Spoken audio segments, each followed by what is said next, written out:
Bismillahirrahmanirrahim. Assalamualaikum warahmatullahi wabarakatuh. Waalaikumsalam warahmatullahi Asyhadu an la ilaha illallah wahdahu la syarika lah wa asyhadu anna Muhammadan abduhu wa rasuluhu la nabiyya ba'da. Allahumma shalli wa sallim wa barik ala Muhammad wa ala alihi wa ashabihi ajma'in. Amma ba'du. Kita melanjutkan ya, serial dari membaca pemikiran Kunto Wijoyo. Pada sesi yang ke-6 ini kita akan membicarakan pemikiran Kunto Wijoyo yang kita dapati di dua buku beliau, ya, yakni yang pertama buku Muslim Tanpa Masjid, ya. Kemudian ringkasan dari buku Muslim Tanpa Masjid ini berkaitan dengan pembahasan kita disampaikan kembali oleh Kunto Wijoyo di buku beliau berjudul Islam Sebagai Ilmu, terutama di bagian-bagian awal. Buku Islam Sebagai Ilmu ini bisa dibilang merupakan karya akhir dari Kunto Wijoyo, ya, yang genrenya non-fiksi, gitu ya. Jadi karya non-fiksi terakhir dari Kunto Wijoyo sebelum nanti karya beliau Maklumat Sastra Profetik diterbitkan, gitu ya.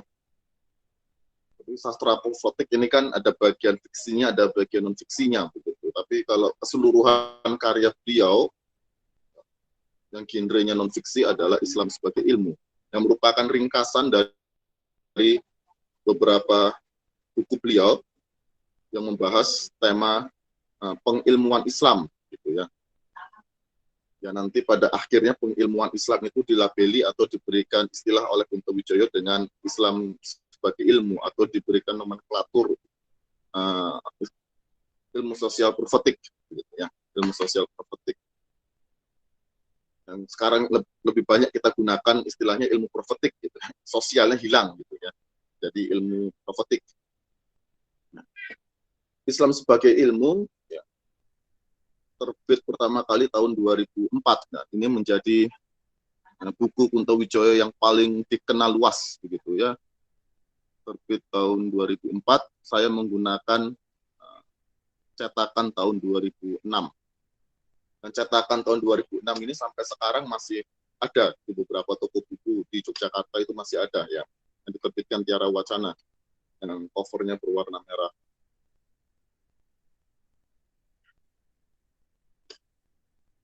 Tapi ya, karena buku Islam Sebagai Ilmu hanya merupakan buku ringkasan, tentu kita harus juga merujuk pada buku-buku yang lain. Ketika kita membicarakan, contoh saja ketika kita akan membicarakan sesi ini, ya, kita akan membicarakan secara khusus demistifikasi Islam ya, dalam pandangan Kunto Wijoyo. Selain kita merujuk pada buku Islam Sebagai Ilmu, kita akan merujuk pada buku Muslim Tanpa Masjid. Di buku Muslim Tanpa Masjid itulah Kunto Wijoyo menjelaskan panjang lebar beserta dengan kasus-kasusnya dalam kesejarahan umat Islam di Indonesia hingga zaman kontemporer ini, ya, berkaitan dengan tema demistifikasi Islam, gitu. Atau lebih global, Kunto Wijoyo membahasnya dengan topik demistifikasi, gitu ya. Ringkasan dari pembahasan panjang lebar dalam buku Muslim Tanpa Masjid ini, ya, beliau sampaikan di buku Islam Sebagai Ilmu.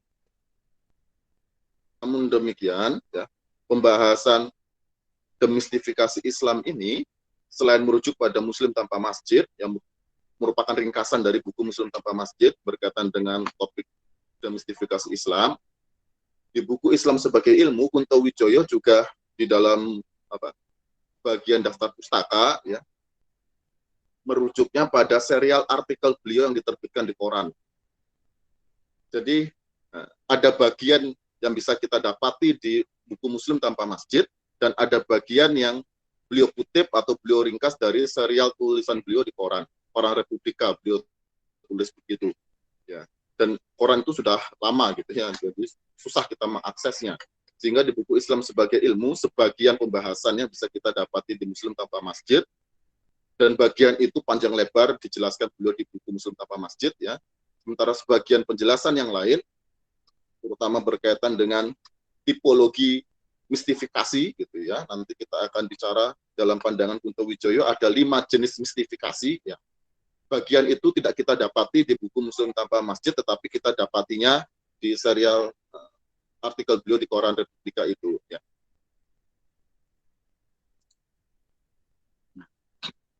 Lalu mengapa kita harus berbicara demistifikasi setelah kita berbicara problem keilmuan barat dalam pandangan Kunto Wijoyo, problem keilmuan barat modern dan postmodern. Beliau singgung sekilas postmodern berkaitan dengan privatisasi spiritualitas.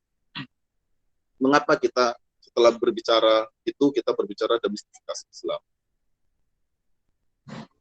Di dalam buku Islam sebagai ilmu ya, mengapa Kunto Wijoyo menempatkan pembahasan demistifikasi Islam ini sebagai bagian pertama sebelum beliau nanti berbicara tentang epistemologi, berbicara tentang strukturalisme transendental, berbicara tentang ilmu sosial profetik, berbicara tentang objektifikasi. Kenapa beliau awali dengan demistifikasi Islam? Gitu ya. Pertama, ya, umat Islam di tengah zaman kontemporer sekarang ya memiliki 2 tantangan. Gitu ya. Pertama, tantangan yang datangnya dari luar, eksternal, yakni tantangan dari ilmu pengetahuan barat modern dan postmodern, gitu ya.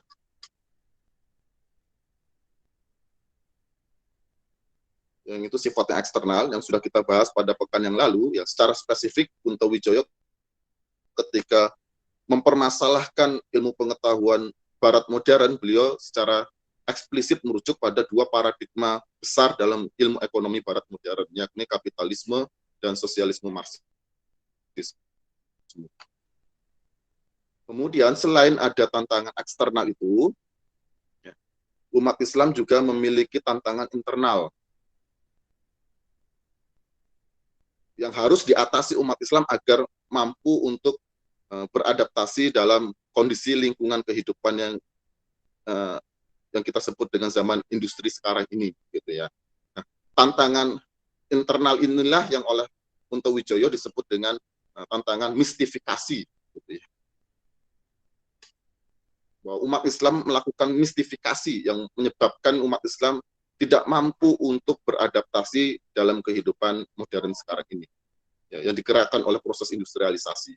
Sehingga yang harus dilakukan dari terjadinya mistifikasi adalah demistifikasi. Demistifikasi. Nah, kata kuncinya demistifikasi ini dapat kita temukan di 2 buku beliau tadi yang sudah kita bicarakan sekilas. Ya. Di dalam buku Muslim Tanpa Masjid, Kunto Wijoyo menyebutkan ya, demistifikasi Islam adalah membuat Islam tidak misterius. Membuat Islam tidak misterius. Apa yang dimaksud dengan membuat Islam tidak misterius nanti akan berhubungan dengan ilmu sosial profetik. Jadi demistifikasi Islam ini nanti kelanjutannya pada ilmu sosial profetik. Kemudian di buku Muslim Tanpa Masjid di halaman 11, Kunto Wijoyo menyatakan demistifikasi Islam yang beliau maksud adalah pengilmuan Islam. Jadi agar Islam itu tidak misterius, ya, agar Islam itu tidak dimistikkan, gitu ya, maka cara yang ditempuh atau ditawarkan oleh Kunto Wijoyo adalah pengilmuan Islam. Dari pengilmuan Islam inilah, dari strategi pengilmuan Islam inilah nanti akan menghasilkan ilmu sosial profetik. Jadi pengilmuan Islam ini sebagai sebuah strategi. Hasilnya adalah ilmu sosial profetik. Secara metodologis, ya, nanti kita akan bicarakan, ya, pengilmuan Islam adalah bagaimana cara kita merumuskan teori-teori dari teks-teks Islam, dari teks Islam. Yang beliau maksud dengan teks Islam adalah Al-Quran dan Sunnah. Bagaimana dari kedua sumber itu kita bisa melakukan teoritisasi, sehingga kita akan memiliki struktur ilmu pengetahuan yang baru berkaitan dengan zaman modern, sebagai langkah untuk menggantikan ilmu pengetahuan barat modern yang problematis itu. Mengapa saya di cover ini menampilkan sebuah gambar, ya, ini jemaah haji sedang tawaf, haji sebelumnya, ya, tahun yang lalu ini ya, di masa pandemi ya, yang heboh di dunia media sosial gitu ya. Media sosial pasti selalu akan ribut. Nah, Gus Ulil, saya cerita Gus Ulil dulu ya, ketika acara bedah buku yang diterbitkan oleh Mizan bersama Pak Haidar Bagir gitu ya, Sains Religius dan Agama Saintifik. Nah, Gus Ulil juga menampilkan ini pada halaman kedua dari presentasi beliau. Gus Ulil menjelaskan gambar ini gitu ya, tapi beliau menggunakan gambar yang berbeda gitu, tapi hubungannya sama. Masjidil Haram di masa pandemi gitu ya. Gus Ulil mengangkat gambar ketika Masjidil Haram pada masa pandemi itu ditutup untuk sementara waktu gitu ya, untuk dilakukan sterilisasi. Saya menampilkan gambar ketika jamaah haji sedang tawaf. Gus Ulil menyatakan gambar ini menunjukkan gitu ya, bahwasanya tidak ada konflik antara agama dengan ilmu pengetahuan modern. Tidak ada konflik gitu ya. Bahwasanya orang beragama, umat Islam gitu ya, orang yang beriman, di sisi yang lain dia juga bisa memahami kebenaran sains dan menerapkannya dalam kehidupan. Apalagi dalam kehidupan peribadatan. Itu kata Gus Ulil ya. Beliau memang di buku tersebut beliau mengusung pandangan yang beliau sebut dengan paradigma Rushdian yang terinspirasi dari Ibnu Rushd gitu ya. Paradigma Rushdian ini juga diusung oleh Nidal Huestom. Ini menarik sekali, menjadi pembahasan tersendiri gitu ya, di antara berbagai macam cara yang ditempuh oleh umat Islam untuk menghadapi zaman kontemporer dengan tantangan ilmu pengetahuan dan teknologi modern ini. Dan kecenderungannya gitu ya, di bidang ilmu-ilmu kealaman gitu ya, selain menerima islamisasi ilmu gitu ya, para ilmuwan muslim ya yang berkecimpung di bidang ilmu-ilmu alam juga cenderung untuk menerima paradigma Rushdian ini. Ini paradigma Rushdian ini sebenarnya menarik untuk kita bicarakan. Gus Ulil juga mengusung itu ya. Itu menarik ya. Dan belum ada pembahasan itu panjang lebar gitu ya. Nah, dari gambar ini saya ingin menjelaskan apa yang dimaksud demistifikasi Islam oleh Kunto Wijoyo, bahwasanya ketika dilakukannya peribadatan haji ya, tawaf di Masjidil Haram ini ya, diatur jamaah haji sedemikian rupa begitu ya, untuk menerapkan social distancing gitu ya, penjarakan sosial. Apalagi wanita itu di bagian dalam, kemudian prianya di bagian luar, agar wanita memiliki jarak tempuh yang lebih singkat daripada yang pria gitu, dengan asumsi yang pria memiliki kekuatan tubuh yang lebih staminanya lebih baik daripada yang wanita gitu ya. Ini semua dilakukan berdasarkan ilmu pengetahuan. Jadi tidak ada sisi klinik atau tidak ada sisi mistiknya dalam penerapan peribadatan haji seperti ini gitu ya. Itu semua dapat dijelaskan dengan ilmu pengetahuan. Ini yang beliau maksud dengan demistifikasi itu. Islam harus dijernihkan gitu ya. Penjelasan atau penafsiran, pemahaman terhadap Islam harus dijernihkan dengan ilmu pengetahuan. Selain itu, Islam juga mampu untuk menjadi asas atau landasan bagi perumusan ilmu pengetahuan. Dalam contoh peribadatan haji ya, penjarakan sosial ini ya. Penjarakan fisikal ya, diganti sekarang, penjarakan fisikal, bukan social distancing tapi physical distancing. Begitu. Nah, jadi tidak, bagi Gus Ulil dengan paradigma Rushdiannya tidak ada masalah ya. Ini menunjukkan umat Islam yang beragama, yang beriman, satu sisi juga mampu dia memahami kebenaran sains dan menerapkannya. Ya, kalau kita tafsirkan demistifikasi Islamnya Kunto Wijoyo, gambar ini menunjukkan bahwasanya umat Islam ya, dia mampu untuk mengakomodir ilmu pengetahuan dalam kehidupannya dia sehari-hari.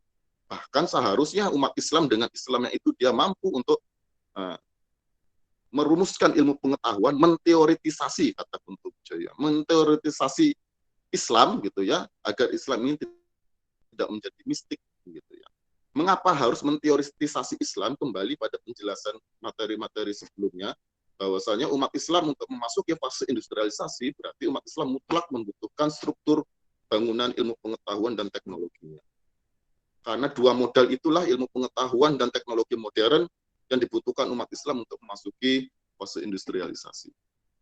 Kira-kira demikian. Silakan Mbak Sofi dilanjutkan gambarnya.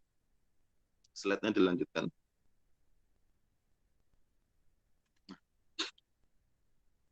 Di awal buku Islam sebagai ilmu, Kunto Wijoyo menjelaskan perbedaan antara kebenaran dan kemajuan.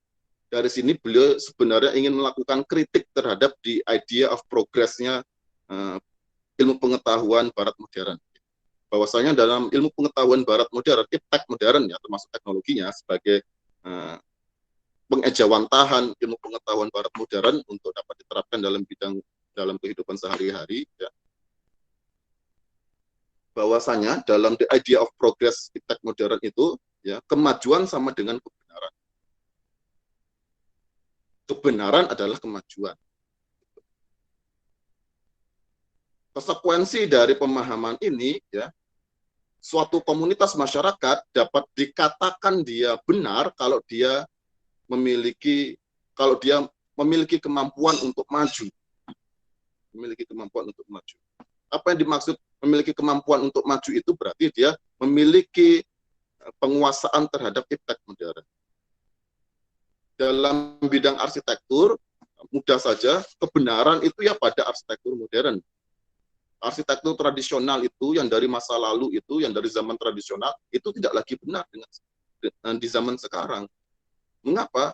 Ya, karena arsitektur modern itu mencerminkan kemajuan zaman yang menerapkan ilmu pengetahuan dan teknologi.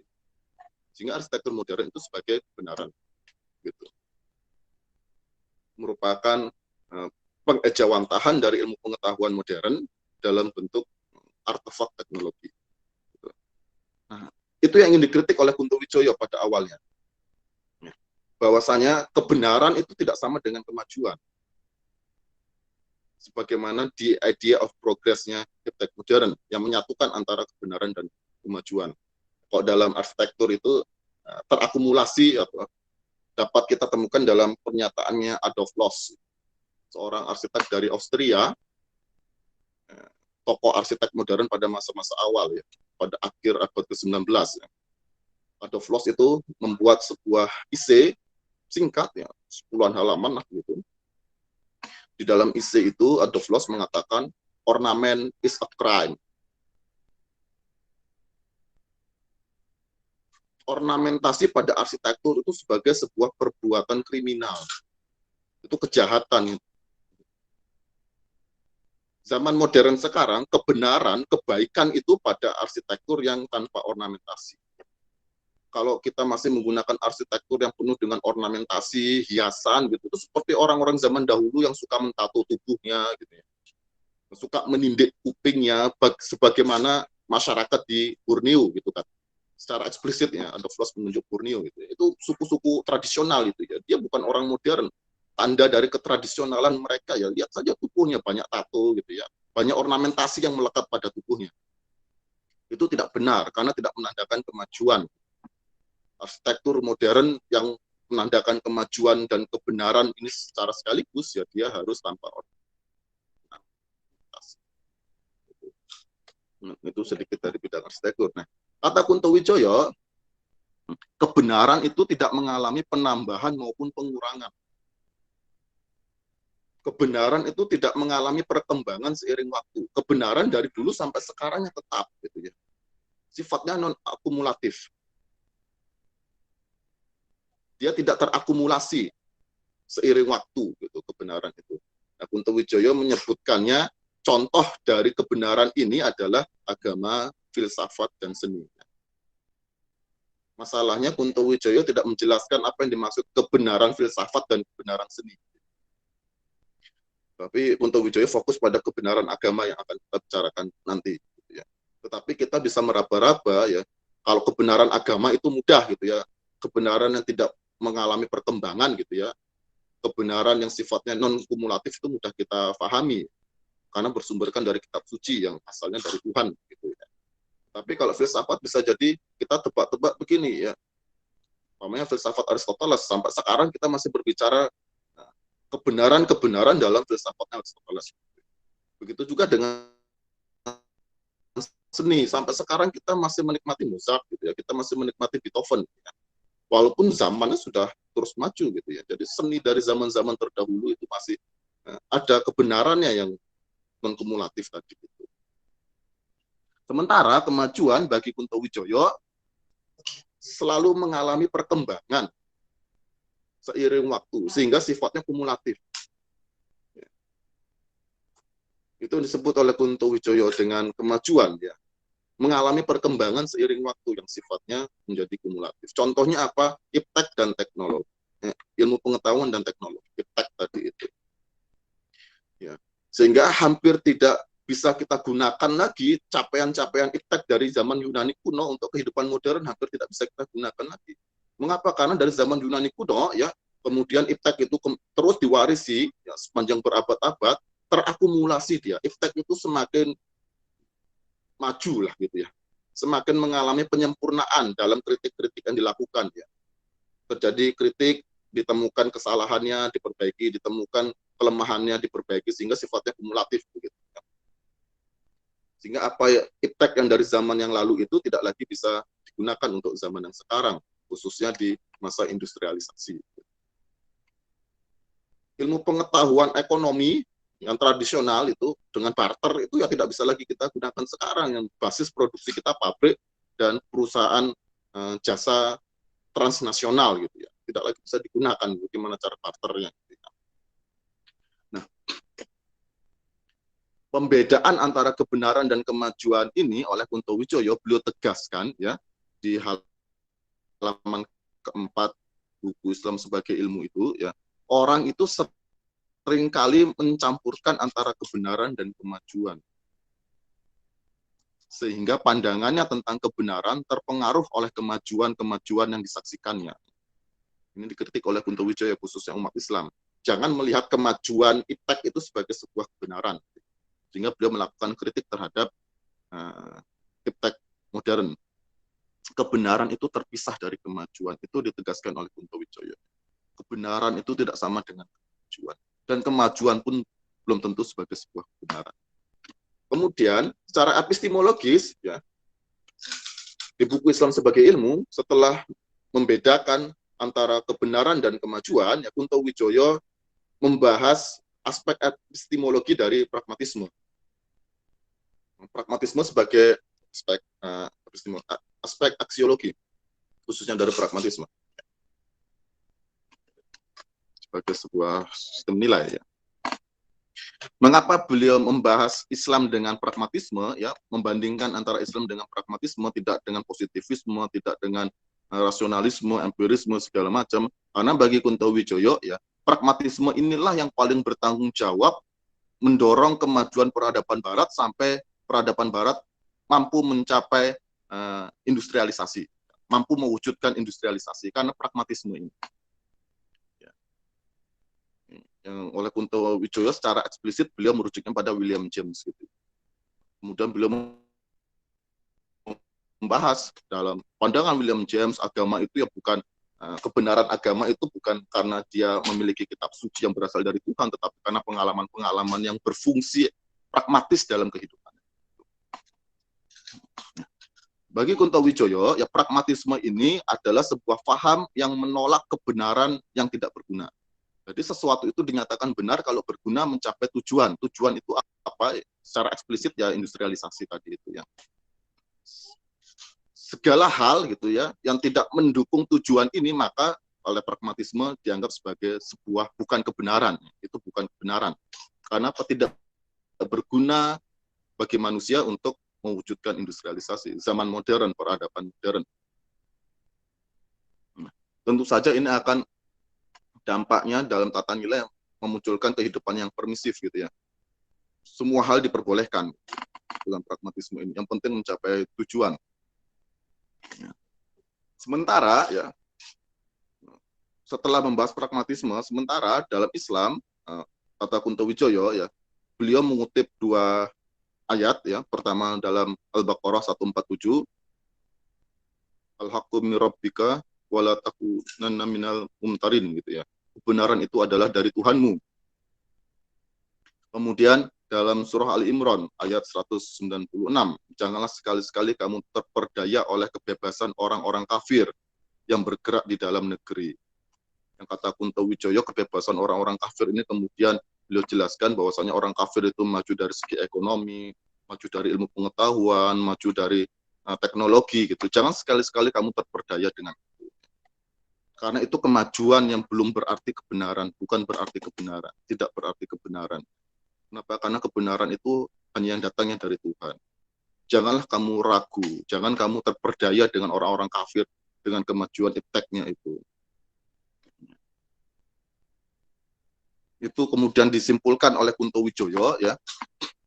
Nah, bahwasanya kebenaran dalam Islam itu tidak sepenuhnya pragmatis gitu ya. Bahwa segala sesuatu yang berguna itu belum tentu benar. Ya. Segala sesuatu yang berguna secara praktis belum tentu benar, karena kebenaran itu datangnya dari Tuhan ya. Segala yang datangnya dari Tuhan itu sebagai sebuah kebenaran. Walaupun pada masa sekarang ya, umat Islam khususnya belum mampu memahami kebenaran itu untuk menerapkannya dalam kehidupannya sehari-hari secara praktis. Jangan sampai kamu terperdaya oleh ipteknya orang-orang kafir itu ya. Karena itu sebagai kemajuan, bukan kebenaran. Kamu sudah punya kebenaran nih yang datangnya dari Tuhan. Yakin itu sebagai sebuah kebenaran. Walaupun ada beberapa hal yang belum kamu pahami dari kebenaran Tuhan itu untuk bisa diterapkan secara praktis dalam kehidupan sehari-hari. Terutama dalam konteks kehidupan industrialisasi.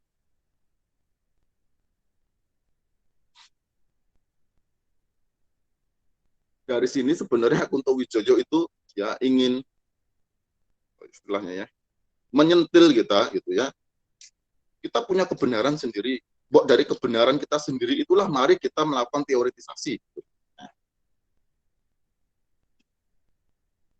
Dari kebenaran kita sendiri itulah kita punya sistem ilmu pengetahuan dan teknologi kita sendiri.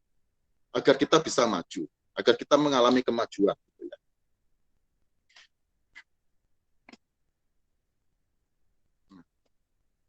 Ini ada gambar saya cantumkan, ini gambar peluncuran satelit Uni Emirat Arab yang bekerjasama dengan Jepang beberapa waktu yang lalu, satelit Al-Amal ya. Islam, seperti islamisasi klepon. Oh ya, ini juga kalau kita mau guyon lah gitu ya, nah, seperti islamisasi klepon. Nama satelitnya diganti gitu. Nah, dalam kacamata pragmatisme, mengapa kok manusia ini membuat satelit, membuat roket besar, membuat shuttle space segala macam itu ya, agar umat Islam, agar manusia mampu menembus atmosfer kemudian keluar dari planet bumi ini. Dalam pragmatisme itu berguna gitu ya. Berguna, apalagi satelit itu berguna gitu. Satelit yang mengorbit di atas bumi ini berguna untuk menghubungkan antar manusia di seluruh belahan dunia gitu. Sehingga kita memasuki fase kehidupan disebut dengan revolusi informasi ya. Itu sebuah kegunaan praktis dari satelit ya. Agar satelit itu bisa membumbung tinggi di angkasa itu, yaitu modal ilmu pengetahuan teknologinya kan luar biasa. Itu cost yang harus kita bayar gitu, ya. Untuk sebuah kebenaran yang berguna gitu. Mengapa juga kita melakukan susah-susah payah membuat teknologi untuk bisa menjejakkan kaki ke Mars ya, dalam pragmatisme itu ada kegunaan praktisnya ya. Dalam salah satunya adalah melakukan kolonisasi di sana. Sementara dalam Islam gitu ya, kalau kita menggunakan cara berpikirnya Kunto Wijoyo ya, kita bisa merujuk pada surah Ar-Rahman itu ya. Ayat berapa ya? Ayat ke-30 kalau tidak salah. Ayat ke-30. Ya. Maksudnya manusia itu oleh Allah ya, dia tidak akan mampu untuk menembus bumi ini ya, kecuali dengan kekuatan yang sangat besar gitu ya. Dan itu seharusnya dari sanalah umat Islam itu, kalau dengan nalarnya Kunto Wijoyo ya, kebenaran dari Tuhan itu ya, itu harus kita benari itu ya. Manusia tidak bisa menembus bumi tanpa kekuatan yang besar, itu harus kita yakini kebenarannya. Walaupun kita belum tahu kegunaan praktisnya dalam kehidupan sehari-hari. Sampailah kita pada zaman industrialisasi ini dengan etek modern, kita bisa tahu ternyata kekuatan yang sangat besar itu yang dimaksud adalah daya dorong dari roket gitu ya. Walaupun sebagai umat Islam, mas, itu hanya ya konspirasi dari Amerika lah gitu. Itu kok menggunakan nalarnya Kunto Wijoyo. Jadi dari kebenaran Al-Quran itu nanti kita bahas lebih lanjut di ilmu sosial profetik, bagaimana kita melakukan teoritisasi dari teks itu ya.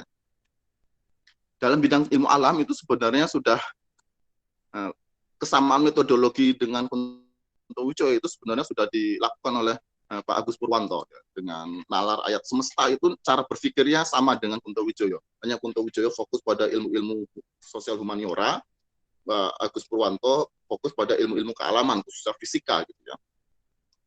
Kebenaran teks itu ya kita teoritisasi menjadi sebuah ilmu pengetahuan dan teknik. Dan Pak Agus Purwanto sudah sangat maju ya. Beliau sudah memiliki institusi pendidikan setingkat SMA ya, Trend Science itu. Sudah ada 2 lagi di Jombang dan di Jombang dan di Sragen. Proyek nalar semesta itu ya itu sudah diterapkan di institusi pendidikan formal ya, yang beliau pimpin. Nah, sementara pengilmuan Islam yang Kunto Wijoyo belum sejauh itu. Silakan dilanjutkan Mbak Sofi. Kemudian setelah membandingkan kebenaran Islam dengan kebenaran pragmatisme dari Allah ya, maka Kunto Wijoyo membahas secara spesifik kebenaran dalam Islam itu ya letaknya di dalam teks gitu ya.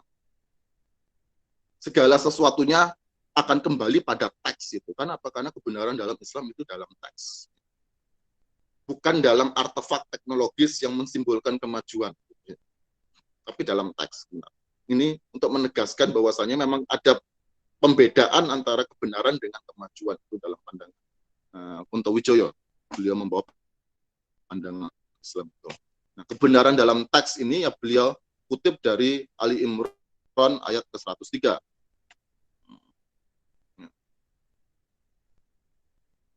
Wa'tasimu bihablillahi jami'an wa la tafarraqu gitu. Tidak salah gitu. Teks apa teks itu Al-Qur'an dan sunnah. Segala sesuatunya berawal dan akan kembali pada teks untuk menjamin sebuah kebenaran sesuatu. Karena sumber kebenarannya teks. Begitu juga dengan iptek. Ya. Agar iptek itu memiliki jaminan kebenaran, ya, maka dia harus berawal dan berakhir pada teks. Berawal dan berakhir pada Quran dan Sunnah. Nah,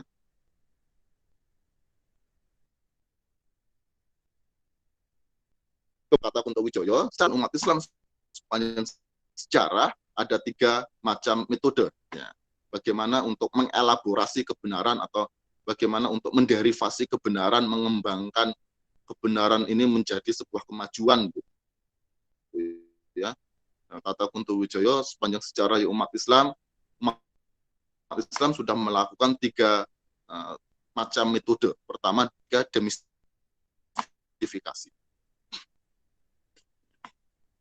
Pertama adalah dekodifikasi, yakni adalah gerakan dari teks menuju teks yang baru. Gitu ya. Dari Al-Quran dan Sunnah memunculkan teks yang baru dalam rangka untuk menjelaskan Islam sebagai sebuah agama dengan cara menjabarkannya, menjelaskannya, mengklasifikasikannya, mengkategorisasikannya segala macam, sehingga menjadi ilmu baru yang berkaitan dengan teks, gitu ya. Berkaitan dengan ilmu tafsir, berkaitan dengan ilmu bahasa, kemudian ada ilmu hadis, kemudian ada ilmu akidah dan segala macamnya. Itu dari teks menjadi teks. Gitu ya. Dari teks Al-Quran dan Sunnah menjadi teks baru, ya. Menjadi bidang keilmuan baru di dalam Islam. Nah, tetapi Kunto Wijoyo uh, menyampaikan uh, kewaspadaannya, kodifikasi ini dalam titik ekstrimnya akan mencapai dua hal, involusi dan ekspansi. Dan ini yang harus dihindari, kata Bung Joyo. Jangan sampai metode dekodifikasi ini dilakukan sampai pada tahapan involusi dan ekspansi. Ketika ini sudah dilakukan, maka keilmuan Islam itu tidak lagi berkembang, kata Kunto Wijoyo. Apa itu involusi? Kata Kunto Wijoyo, teks menjadi teks, menjadi teks, menjadi teks, terus-menerus ya. Teks itu berputar terus-menerus menjadi teks. Ya. Perkembangan ke arah dalam teks itu. Sehingga teks ini menjadi sangat rumit, sangat renik gitu ya. Yang hampir-hampir justru karena kerumitannya itulah, hampir-hampir dia tidak memiliki kegunaan praktis dalam kehidupan sehari-hari. Teks menjadi teks, menjadi teks, menjadi teks, kata Kunto Wijoyo itu bukan semakin konkret, tapi menjadi semakin abstrak. Ini yang harus dihindari. Kemudian, ekspansi. Ya. Ketika teks menjadi teks baru, kemudian menjadi teks baru segala macam, perluasan dari teks itu jangan sampai diyakini sebagai sebuah kebenaran agama yang sifatnya final. Karena bisa jadi ketika kita dari teks pertama, Quran dan Sunnah, kemudian dari teks pertama kita munculkan teks yang baru, teks kedua, dari teks kedua kita memunculkan teks ketiga, dari teks ketiga kita memunculkan teks keempat, ya bisa jadi ketika teks itu diperluas, akan memunculkan perbedaan pendapat, khilafiyah. Di sana bagi Kunto Wijoyo, ya, jangan semua perbedaan itu kemudian dijustify, semua sifatnya mutlak gitu ya. Kebenarannya final. Gitu. Itulah yang menyebabkan umat Islam seringkali mengalami keributan ketika memahami Islam. Gitu ya. Ini harus dihindari oleh kata Kunto Wijoyo. Involusi, ya, teks menjadi rumit, semakin rumit, bahkan semakin abstrak sehingga tidak ada implikasinya secara praktis dalam kehidupan sehari-hari. Kemudian teks menjadi semakin luas, tetapi perluasan teks itu diyakini sebagai bagian dari agama yang kebenarannya final. Ini tentu saja dekodifikasi, kritik beliau terhadap dekodifikasi ini yang involusi dan ekspansi berkaitan dengan pemikiran beliau. Cita-cita beliau umat Islam harus berhasil ya, mewujudkan industrinya sendiri. Gitu ya.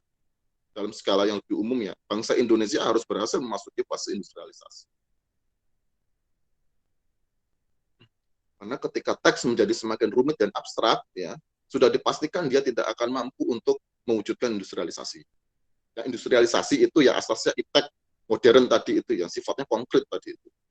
Kemudian ketika teks diperluas dan perluasan itu diyakini sebagai kebenaran agama, umat Islam akan ribut. Sementara bagi Kunto Wijoyo, ya, tantangan terbesar umat Islam sekarang ini ya industrialisasi yang mengharuskan umat Islam untuk solid, bersatu menghadapi industrialisasi yang ini gawean besar industrialisasi, bukan saja berkaitan dengan bidang ekonomi, tetapi bidang psikologi, sosial, bahkan keagamaan. Gitu.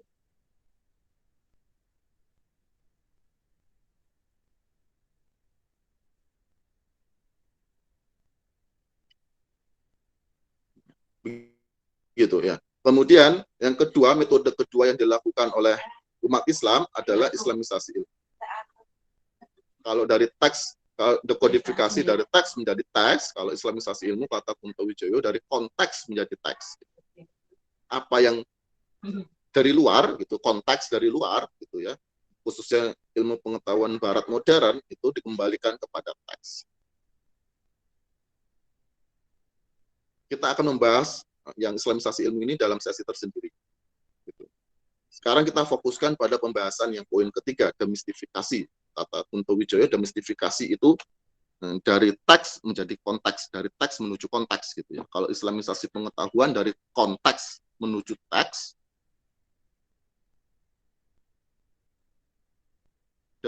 kodifikasi dari teks menuju teks yang baru, demistifikasi dari teks menuju konteks.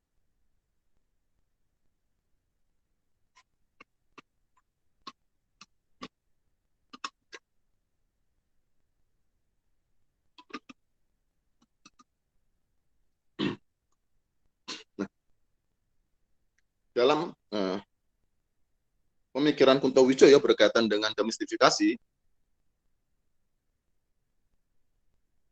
Dilanjutkan Mbak Sofi di bagian 2B.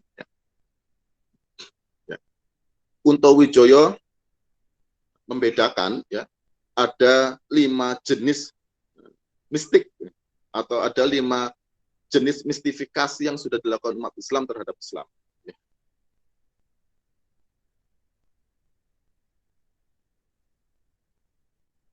Yang pertama adalah mistik metafisik, yang kedua mistik sosial, yang ketiga mistik etis, yang keempat mistik nalar, dan yang kelima mistik realitas. Mistik metafisik itu hilangnya seseorang hamba ke dalam Tuhan. Gitu. Secara eksplisit Kunto Wijoyo merujuknya pada tradisi tasawuf gitu ya, yang menghendaki seorang hamba itu untuk bersatu dengan Tuhan secara spiritualitas gitu. Beliau kemudian sebut ini seorang mistikus gitu, yang ditolak oleh Kunto Wijoyo.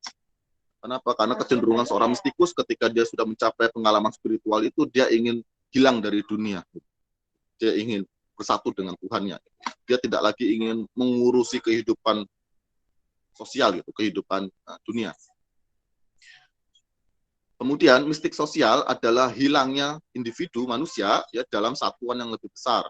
Ya, organisasi, kelompok keagamaan atau masyarakat. Ini juga dikritik oleh Kunto Wijoyo khususnya dalam lingkup organisasi Islam gitu ya. Dan parpol Islam gitu ya. Jangan sampai anak atau masyarakat ini menghilangkan individualitas, mistik sosial, bahwasanya seorang individu itu dia tidak memiliki nilai sebelum dia bergabung dalam suatu organisasi, kelompok keagamaan atau masyarakat. Kemudian mistik etis ya, seseorang yang memiliki kehilangan daya untuk menghadapi kehidupannya, dia pasrah gitu, menyerah pada takdir. Ketika terjadi pandemi, wes lah, ini karena dosa-dosa manusia, ini takdir dari Tuhan, ya maka kita terimalah gitu. Itu mistik etis ya, seakan-akan manusia tidak memiliki daya untuk melawan pandemi. Semua sudah istilahnya predestinasi ya, predestinasi. Kemudian mistik nalar, umat hilangnya kemampuan nalar seseorang untuk memahami kejadian sehari-hari yang tidak masuk akal. Mistik nalar. Ini dari mistik nalar ini beliau mengkritik kalangan umat Islam yang mendewa-dewakan rasionalitas. Gitu. Nah, karena kehidupan dunia tidak selalu bisa dinalar dengan rasio. Gitu ya. Kejadian-kejadian yang tidak masuk akal itu banyak dalam kehidupan sehari-hari. Kita bicara bagian ini pada paradigma Islam secara lebih spesifik. Kemudian mistik realitas ini yang secara spesifik menjadi pintu masuk yang dilakukan Kunto Wijoyo untuk membahas demistifikasi Islam. Mistik realitas. Apa yang dimaksud mistik realitas oleh Kunto Wijoyo? Hilangnya relasi atau hubungan antara agama dan kehidupan sehari-hari yang sifatnya praktis ini. Ketika kita menjelaskan Islam, ketika kita mempelajari Islam, ketika kita melakukan dekodifikasi Islam dari teks menjadi teks yang baru, ya, teks yang baru itu justru melepaskan relasi Islam dengan kehidupan sehari-hari. Semakin menjadi teks yang baru, ya, dari teks menjadi teks, ya, semakin mistik Islam itu, semakin lepas dia dari realitas. Pembahasannya semakin ngawang-ngawang. Nah, ini memang menjadi ciri khas dari pemikirannya Kunto Wijoyo.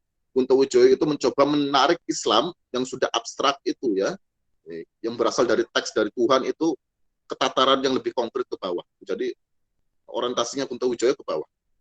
Tidak dari Islam itu kemudian ke atas menjadi semacam sistem metafisika segala macam ya. Kunto Wijoyo tidak berorientasi ke arah itu. Ya. Karena sekali lagi yang dituju Kunto Wijoyo industrialisasi yang sifatnya konkret, fisikal itu. Ya. Nah, bagaimana caranya untuk menghubungkan kembali teks dengan konteks? Ya, Kunto Wijoyo menawarkan pengilmuan Islam. Demistifikasi itu dilakukan dengan cara pengilmuan Islam, agar teks Islam itu tidak mistik, gitu ya, tidak terus-terusan berputar menjadi teks, sehingga lepas dia dari realitas. Yang dilakukan demistifikasi Islam, ya, yang merupakan gerakan intelektual untuk menghubungkan kembali teks dengan konteks. Jadi penekanannya pada gerakan intelektual, bukan gerakan ideologis. Ini penting ini, bukan gerakan ideologis. Kunto Wijoyo dalam banyak buku, khususnya buku yang kita kutip ini ya, Muslim Tanpa Masjid, gitu. Kunto Wijoyo sangat mengkritik dan dinamika sejarah umat Islam Indonesia itu mengkritik gerakan ideologisasi umat Islam. Ya. Kenapa? Karena orientasinya politik. Seakan-akan kalau kita sudah berkuasa baru kita bisa mewujudkan industri, gitu. Mewujudkan industrialisasi. Ya. Ya, kawan-kawan tahu sendirilah keywordnya apa untuk itu ya. Ya.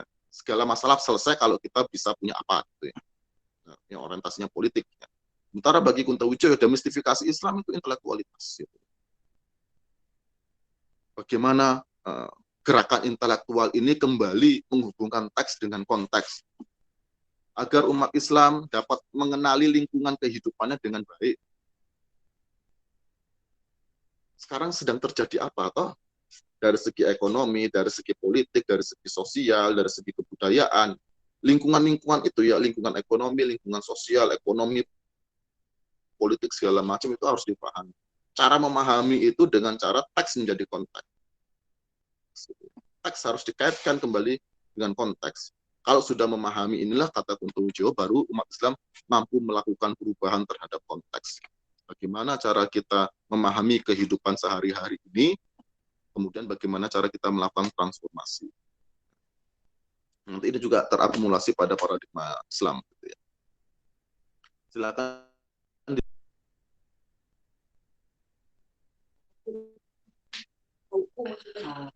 Nah, slide terakhir nih ya, di slide 2C, dilanjutkan Mbak Sofi ya.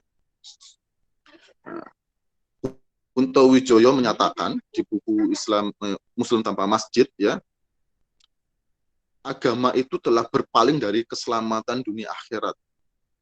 Mistifikasi Islam itu berarti Islam itu sudah dipalingkan dari keselamatan dunia akhirat, hanya mengurusi keselamatan akhirat. Kemudian dipakailah dalil-dalil dunia ini bagikan penjara bagi umat Islam, sehingga tidak ada kemampuan bagi umat Islam untuk merubah dunia ini. Itu ya kritik Kunto Wijoyo terhadap salah satu konsep eksatologi gitu. Ya. Jangan eksatologi itu hanya diartikan sebagai kehidupan akhirat saja. Seharusnya kita juga bisa memahami eksatologi itu dunia ini berakhir. Sehingga mistifikasi Islam itu ya bagi Kunto Wijoyo ya, Islam ini hanya digiring untuk kehidupan akhirat, kehidupan dunia dilepas. Bagaimana untuk mengurusi kehidupan dunia yang implikasinya pada kehidupan akhirat? Ya pengilmuan Islam.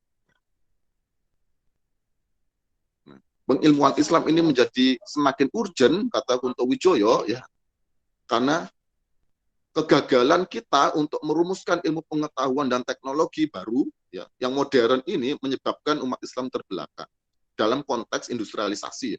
Umat Islam tidak bisa memasuki industrialisasi, bahkan tidak mampu memimpin industrialisasi ya, karena umat Islam terbelakang dengan iptek. Sementara Kunto Wijoyo mengkritik iptek modern tadi itu. Yang harus dilakukan pengilmuan Islam. Bagaimana dari pengilmuan Islam nanti akan muncul bangunan ilmu pengetahuan yang baru gitu ya, khususnya berkaitan dengan ilmu sosial.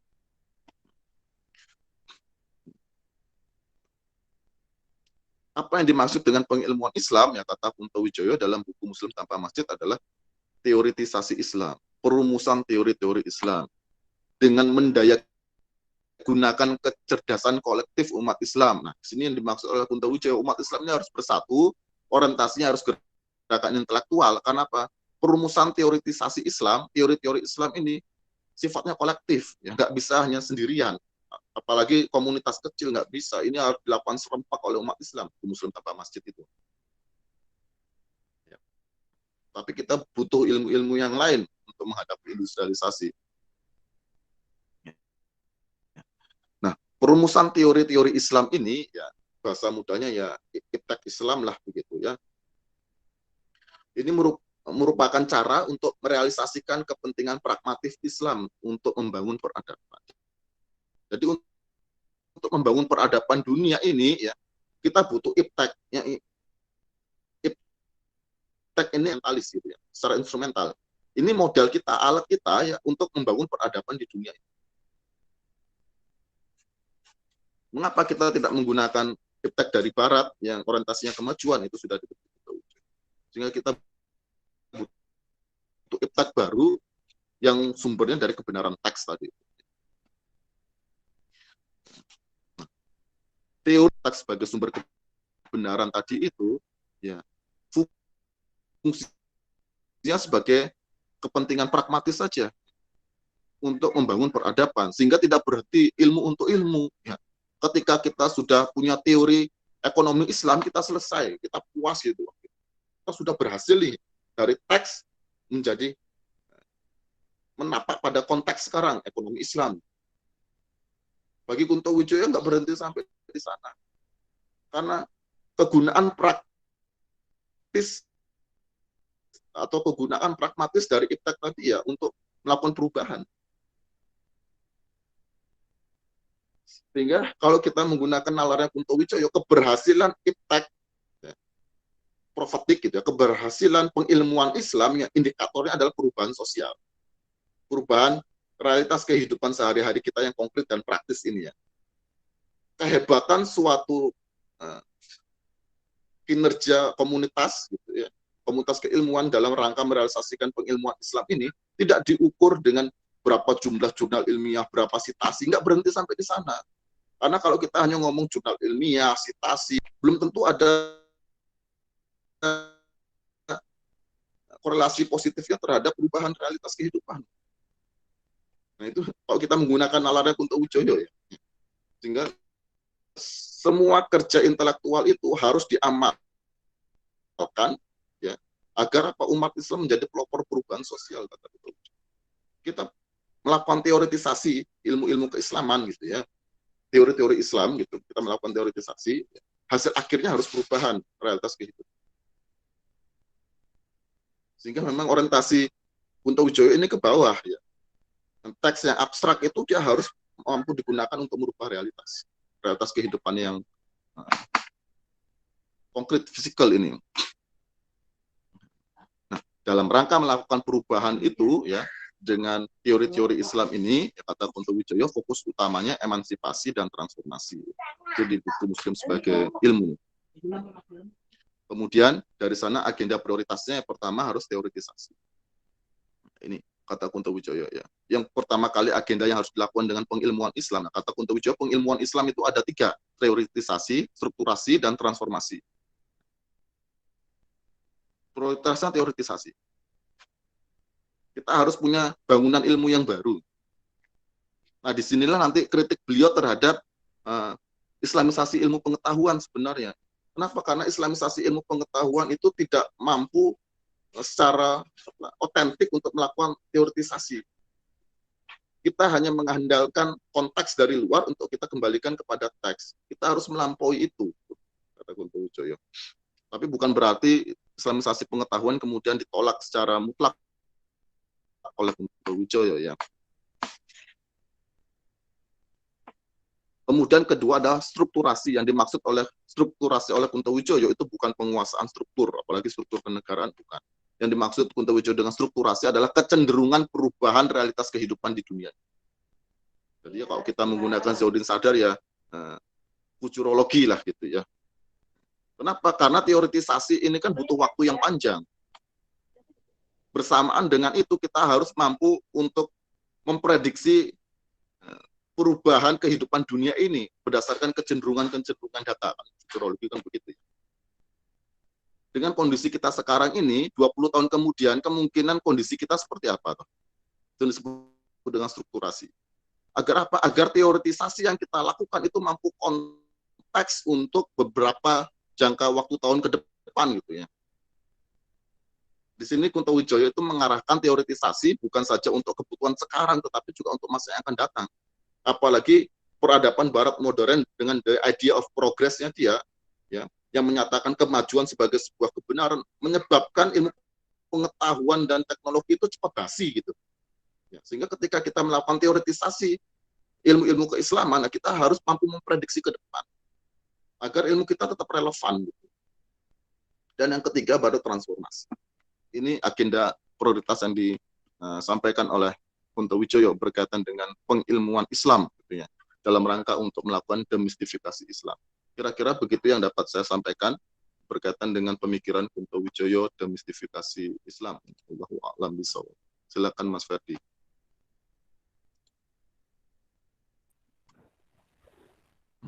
Baiklah, Mas Nurul, Bu Andika, sangat luar biasa materinya, seperti biasalah. Memberikan wawasan baru lagi kepada kita berkaitan dengan khazanah pemikiran Kunto Wijoyo.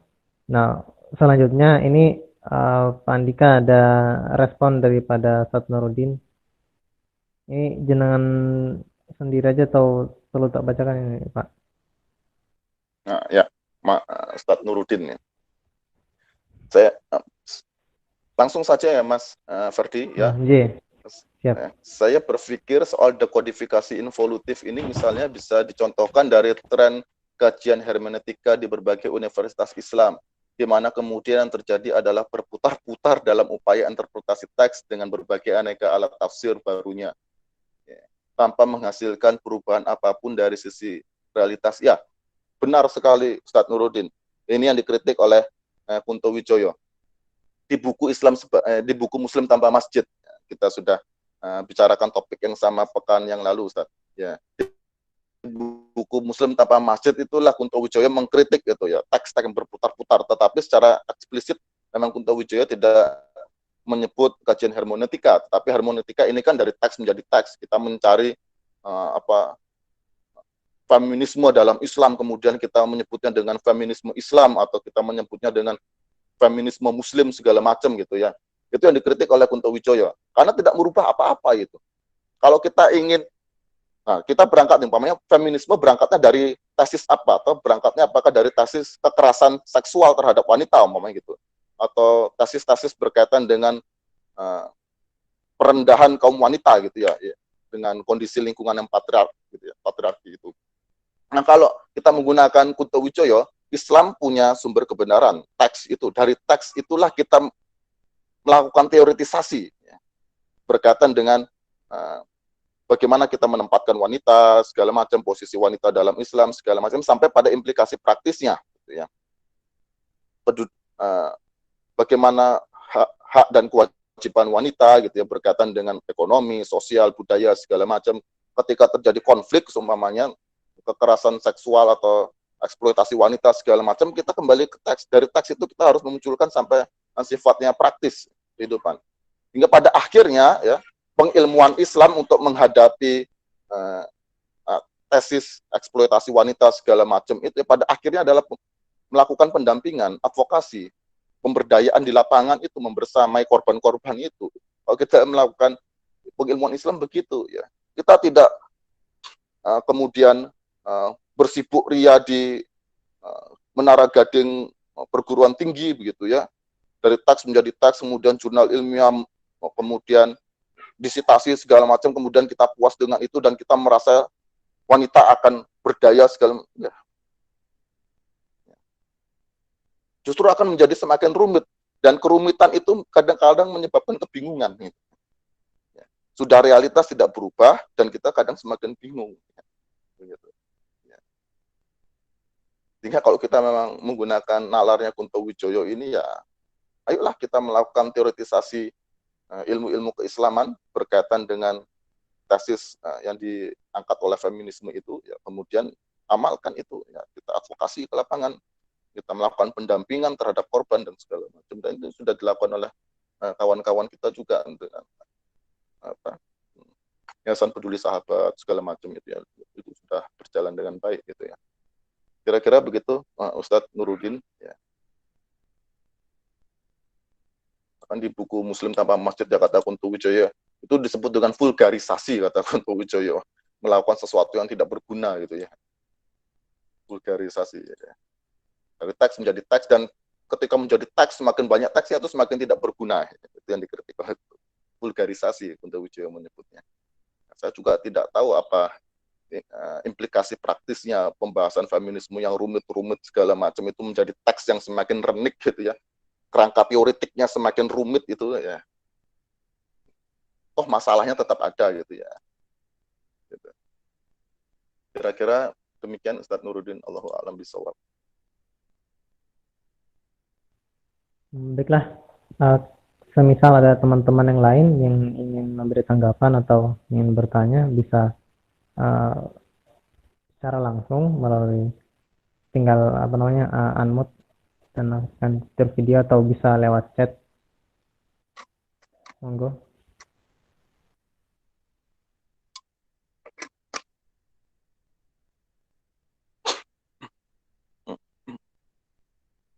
Contohnya sebenarnya tugasnya Mbak Azizah ya.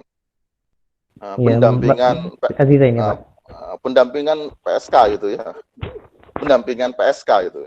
Ya, ketika kita bicara fenomena PSK dalam kehidupan modern gitu ya, yang digerakkan oleh industrialisasi, hubungannya kontraktual toh, PSK itu hubungan seksual yang dikontraktualkan gitu ya, untuk mendapatkan penghasilan ekonomi itu.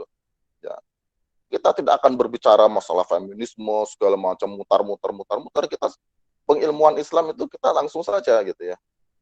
Kita tidak hanya berhenti pada justifikasi tentang hukum gitu ya, apa hukumnya, tidak, tetapi bagaimana kita memperbaiki realitas itu loh ya.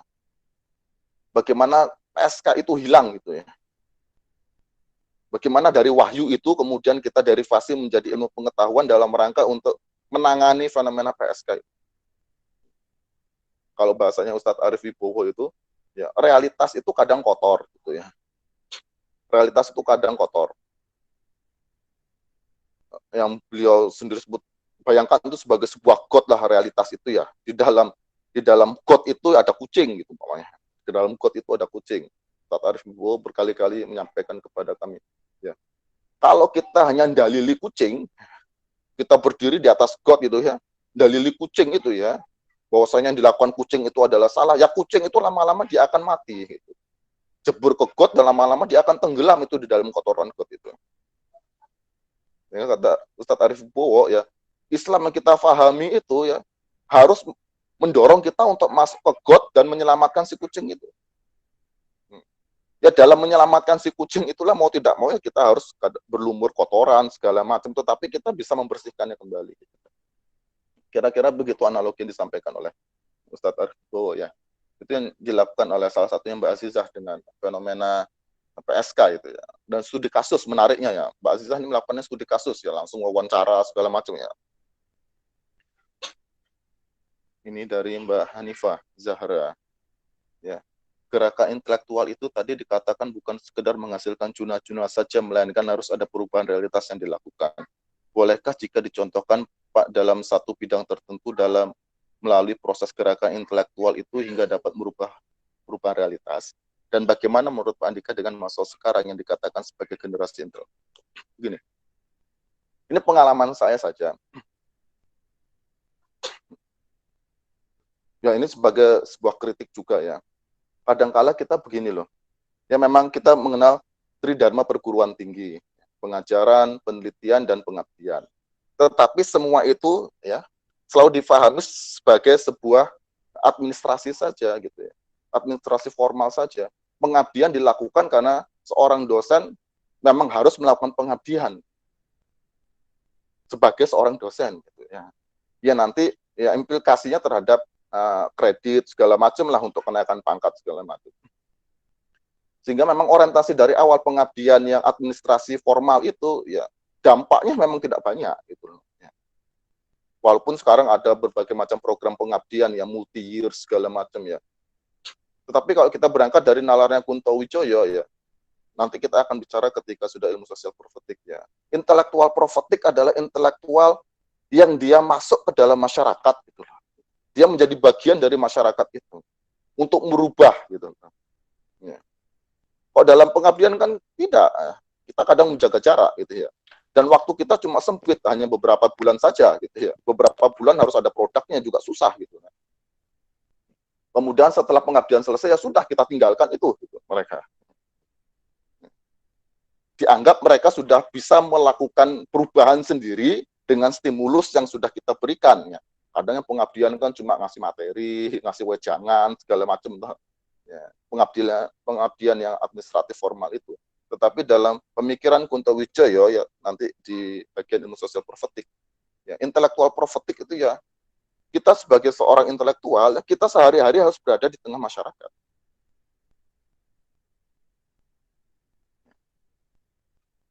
Kita menjadi bagian dari masyarakat yang akan kita rubah. Jangan kita datang kemudian kita pergi.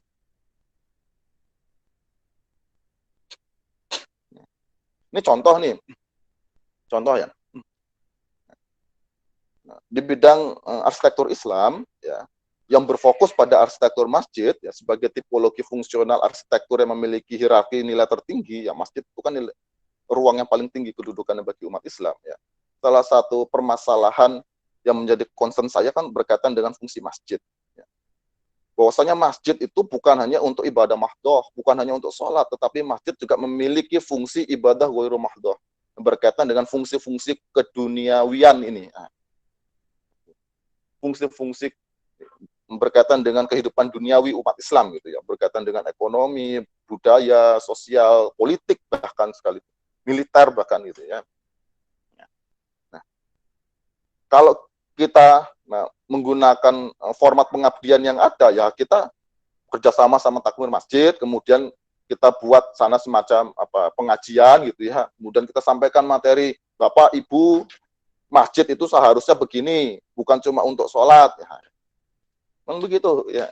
Kemudian apakah sehabis materi yang kita sampaikan itu masjid yang berubah? Ya tidak. Dan ini seringkali menjadi jebakan juga khususnya bagi dosen melakukan pengabdian ya.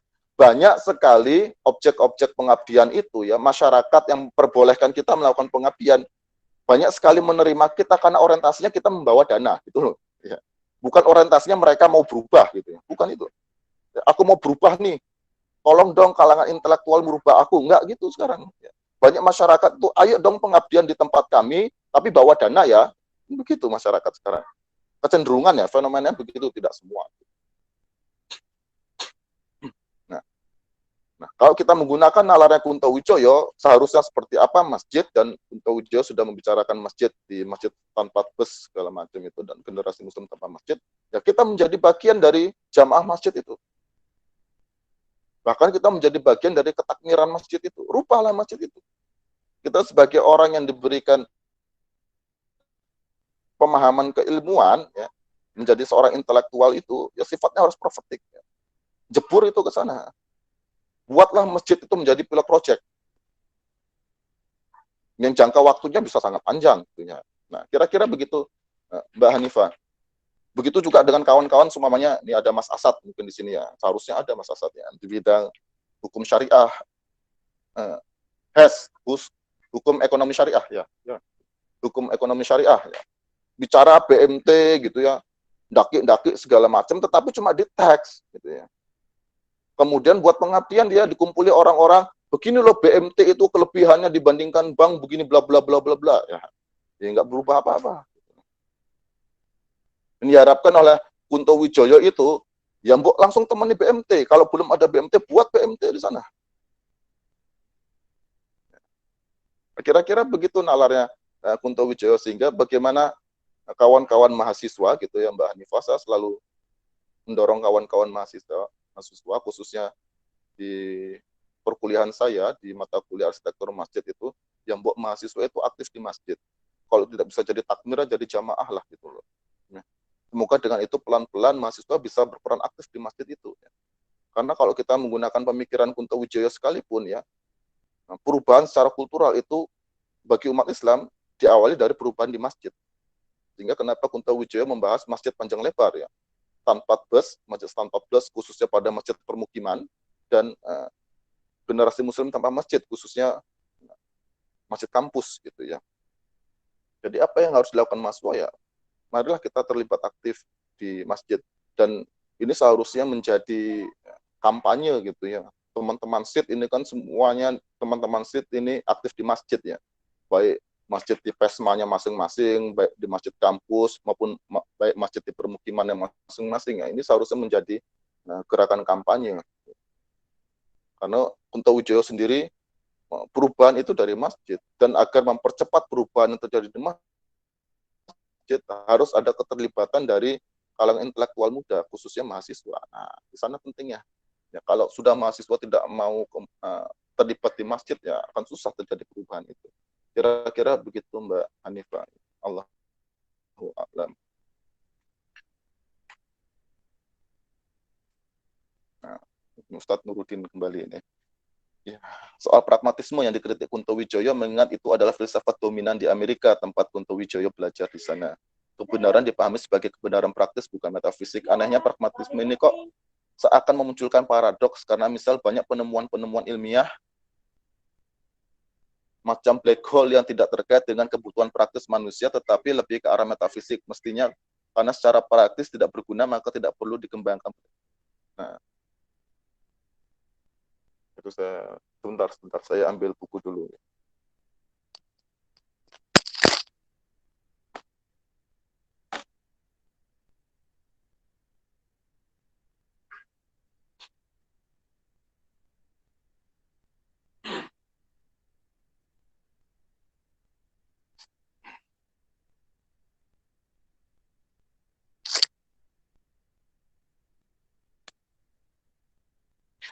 Nah, Ustadz Nuruddin ini jawabannya ada di PDF ya. Ini sudah tersebar luas buku PDF-nya ini. Ya, Wabah Sains dan Politik yang diterjemahkan dan disebarluaskan oleh penerbit Antinomi. Ini bukunya. Wabah Sains dan Politik ini khusus tulisan-tulisan yang lepas, kemudian tulisan para tokoh ya, tulisan lepas di berbagai media, kemudian diterjemahkan dan dikumpulkan menjadi satu buku. Ini ada juga beberapa penjual online itu menjual versi cetaknya. Tapi PDF-nya bisa diakses gratis itu ya. Ada tulisannya Yuval Noah Harari, Slavoj Zizek.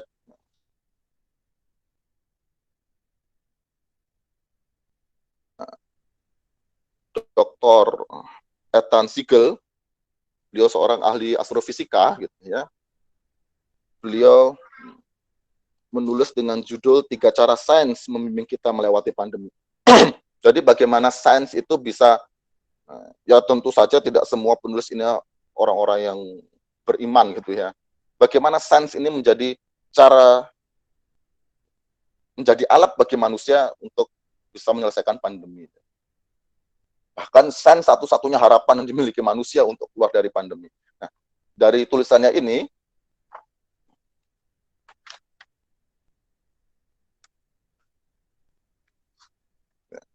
Ethan Siegel itu menyatakan ya, ilmu pengetahuan dan teknologi kedokteran khususnya pada saat ini yang kita miliki, ya, ilmu pengetahuan dan teknologi di bidang kesehatan ya, yang kita miliki sekarang untuk menghadapi pandemi, itu merupakan akumulasi panjang dari penelitian yang sudah dilakukan berpuluh-puluh tahun sebelumnya.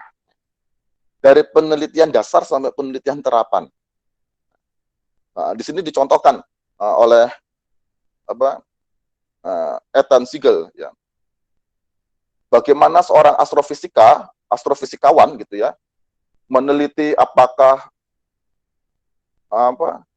alam semesta ini mengalami perkembangan gitu ya. Dan apakah adanya multi universe segala macam itu yang merupakan penelitian-penelitian dasar ya. Pada awalnya memang tidak dilihat memiliki kegunaan praktis, tetapi dari penelitian itulah dimungkinkan untuk dilakukan penelitian setelahnya sampai kita mampu untuk mendapatkan kegunaan praktisnya. Kalau dalam contoh yang lebih sederhana ya, apa yang dilakukan Einstein dengan fisikanya Einstein itu ya, pada awalnya itu kan penelitian dasar gitu ya, tidak ada implikasi praktisnya. Walaupun kemudian oleh Fritjof Capra segala macam itu dibawa ke ranah metafisik untuk menemukan Tuhan segala macam ya. Tetapi bagi kalangan saintis dengan pragmatismenya ini, sains dasar itu sebagai sebuah pijakan awal untuk melakukan penelitian-penelitian setelahnya sampai dari fisikanya Einstein kita punya bom atom. Itu kan tidak sekali penelitian, tapi penelitian dalam jangka waktu yang panjang. Begitu juga yang dijelaskan oleh Dr. Ethan Siegel ini ya. Untuk kita punya teknologi dan ilmu pengetahuan dan teknologi vaksin sekarang ini, itu penelitiannya sudah panjang sekali. Ya. Akumulasi dari penelitian ratusan tahun berkaitan dengan penyakit gitu ya. Yang diawali dengan bagaimana tubuh manusia merespon penyakit, penelitian dasar semacam itu. Begitu juga dengan penelitian DNA. Ya. Penelitian DNA yang awalnya penelitian dasar, ya, melacak DNA manusia segala macam, kemudian membaca DNA yang tidak ada kegunaan praktisnya. Ketika terjadi pandemi, kita bisa tahu bagaimana virus itu mempengaruhi tubuh manusia. Nah, begitu Ustaz. Jadi bagi kalangan saintis yang menggunakan pragmatisme ini, ya, penelitian dasar itu sebagai pijakan awal. Tanpa penelitian itu kita tidak akan bisa mencari kegunaan ilmu itu untuk kehidupan praktis sehari-hari. Dan itu memang dibutuhkan akumulasi yang sangat panjang, itu kerja keilmuan yang sangat panjang. Nah, kira-kira begitu Ustaz Nuruddin, Allahu a'lam bishawab. Itu juga yang menyebabkan Kunto Wijoyo, sudahlah kita fokus pada ilmu sosial dan humaniora saja. Ya. Karena terikat dengan konteks kehidupan kita secara langsung. Sementara untuk ilmu-ilmu kealaman dan teknologi, ya, itu sudah dilakukan Barat dengan akumulasi waktu yang sangat panjang. Untuk mengejar itu kita ngos-ngosan. Gitu. Untuk mengejar itu kita ngos-ngosan. Apalagi kemudian untuk kita punya sains Islam di bidang ilmu alam itu, kita turut terlibat gitu ya, turut terlibat punya teori baru di bidang fisika segala macam ini, itu ngos-ngosannya. Karena memang ilmu-ilmu kealaman, kegunaan praktisnya baru bisa kita ketahui kalau penelitian itu sudah dilakukan dalam jangka waktu puluhan tahun, bahkan ratusan tahun. Allahu a'lam bishawab. Kira-kira begitu, Ustaz Nuruddin.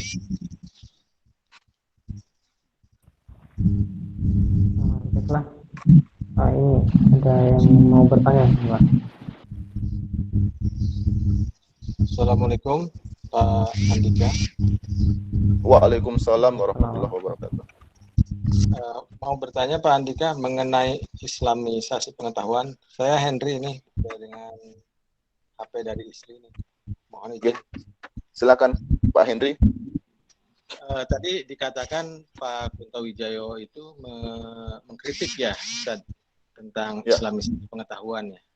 Mungkin mohon dijelaskan di tataran konsepnya atau di tataran praktisnya atau bagaimana tentang dan di titik mana sebenarnya nanti Islamisasi pengetahuan itu tidak menjawab persoalan umat gitu. Mungkin itu mohon diberi penjelasan. Terima kasih.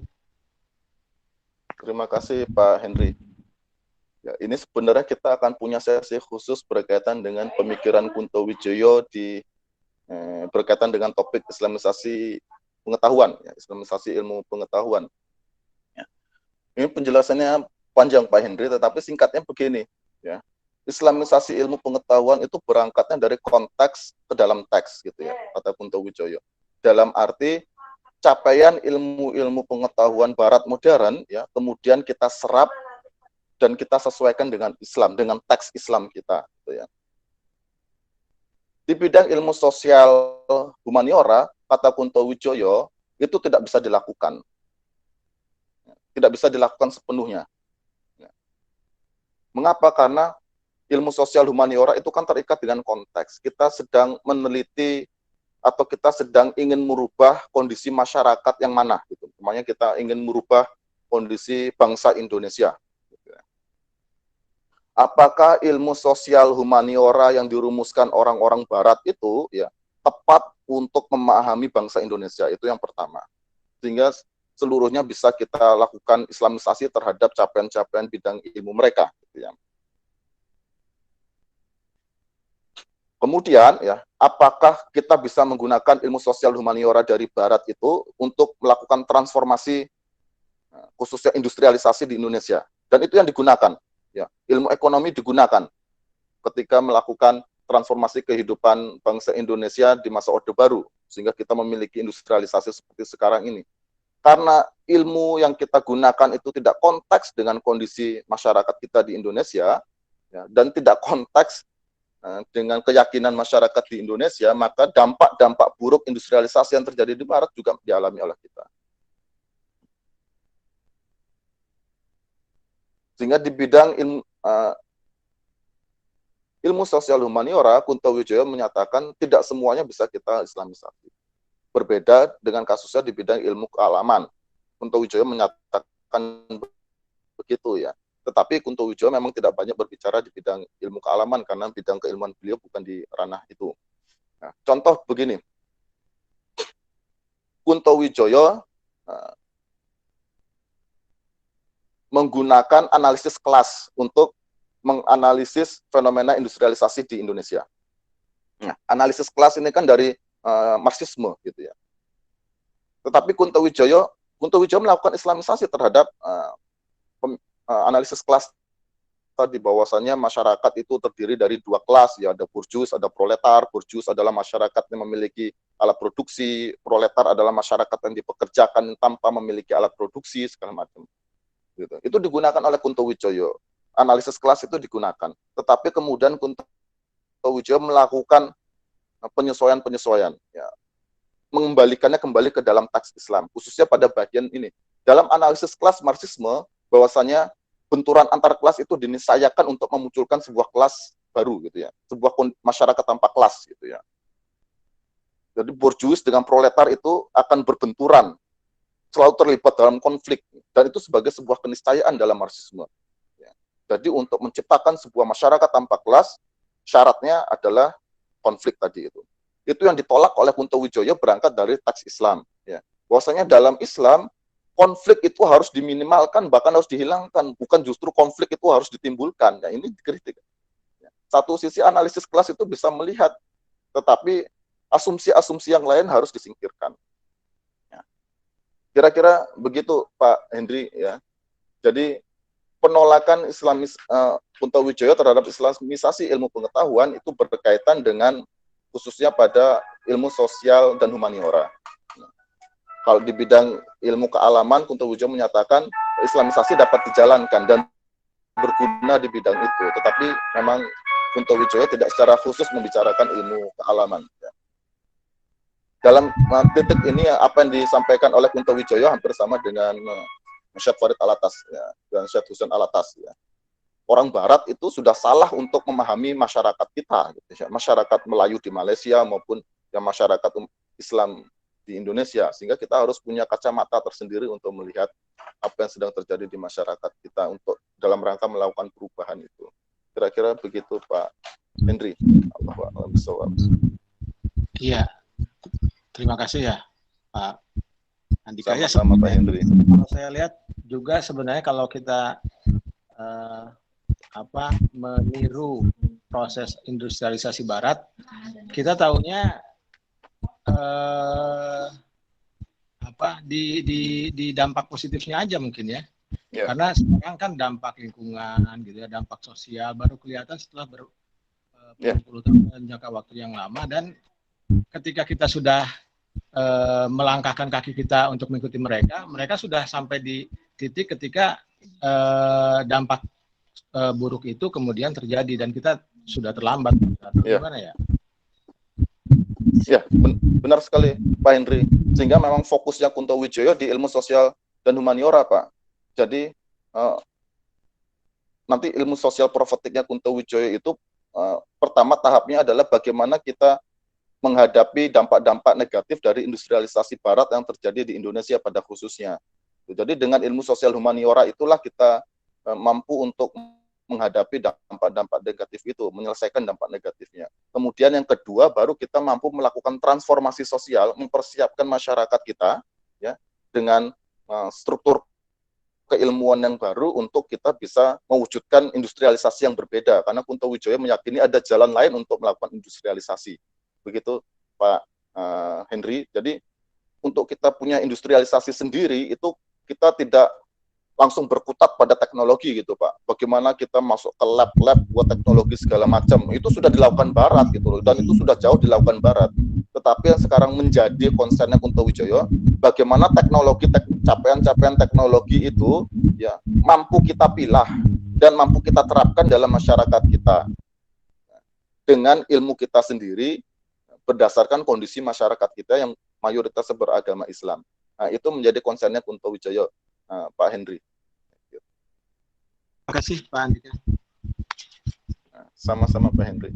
Allahu a'lam bishawab. Nah, terakhir dari Ustadz Nuruddin, ya, benar sekali Ustadz. Itu yang ditekankan oleh Kunto Wijoyo, kebenaran itu semua datangnya dari Tuhan, dan kebenaran dari Tuhan itu termuat di dalam teks Al-Quran dan Sunnah. Itu semuanya harus kita yakini sebagai sebuah kebenaran, walaupun kita belum bisa menemukan manfaat praktisnya atau kegunaan praktisnya. Di sanalah Kunto Wijoyo mendorong umat Islam dengan gerakan intelektualnya itu, lakukanlah pengilmuan Islam dari teks sebuah sebagai sumber kebenaran Islam itu, Quran dan Sunnah itu, ya. Lakukanlah teoritisasi, lakukanlah penelitian secara eksplisit. Kunto Wijoyo menyebut Ibnu Khaldun, ya. Kita cuma punya ilmuwan sosial yang otentik itu cuma Ibnu Khaldun. Nah, bisa tidak kita punya Ibnu Khaldun yang lain? Nah, sampai nanti dari teks Quran dan Sunnah itu kita bisa memunculkan teori-teori kegunaan yang sifatnya praktis. Dan tentu saja itu waktunya panjang sekali, Ustadz. Itu ya, mengapa dikehendaki oleh Kunto Wijoyo, umat Islam ini ya secara kolektif harus melakukan pengilmuan Islam ini, khususnya di bidang ilmu sosial humaniora. Kira-kira demikian Ustadz Nuruddin, Allahu a'lam bishawab. Yes. Alhamdulillah, mungkin cukup sekian Pak ya, karena sudah masuk juga pukul 10. Terima kasih sebelumnya kepada Pak Andika yang telah memberikan materi yang luar biasa, yang pada pertemuan ini kita terbuka lagi wawasan kita. Kita berharap semoga dengan kita menimba ilmu di sini, materi-materi ini dapat kita tindak lanjuti, baik itu berupa kita melakukan penelitian secara selanjutnya untuk menghasilkan teks, dan yang nantinya insya Allah akan kita terapkan dalam ranah praktis seperti itu. Mungkin saya juga berterima kasih kepada para teman-teman Ustadz atau Bapak Ibu guru sekalian yang telah hadir pada pertemuan kali ini, pada pertemuan ke-6 yang insya Allah masih istiqomah, karena masih panjang perjalanan kita di sekolah profetik ini. Semoga kita diberikan keistiqomahan oleh Allah Subhanahu wa taala untuk bisa menyelesaikan sekolah profetik ini. Amin. Saya perwakilan dari panitia, mohon maaf kalau ada kesalahan atau ada kesilapan daripada sekolah profetik kali ini. Kami mohon maaf dan terima kasih kami sampaikan sekali lagi kepada Pak Andika, juga kepada peserta sekolah profetik sekalian. Semoga kita dapat bertemu lagi di pertemuan sekolah profetik di materi selanjutnya. Mungkin itu kita tutup pertemuan ini dengan bacaan hamdalah. Alhamdulillahirabbil alamin. Subhanakallahumma wa bihamdika asyhadu an la ilaha illa anta astaghfiruka wa atubu ilaik. Wassalamualaikum warahmatullahi wabarakatuh.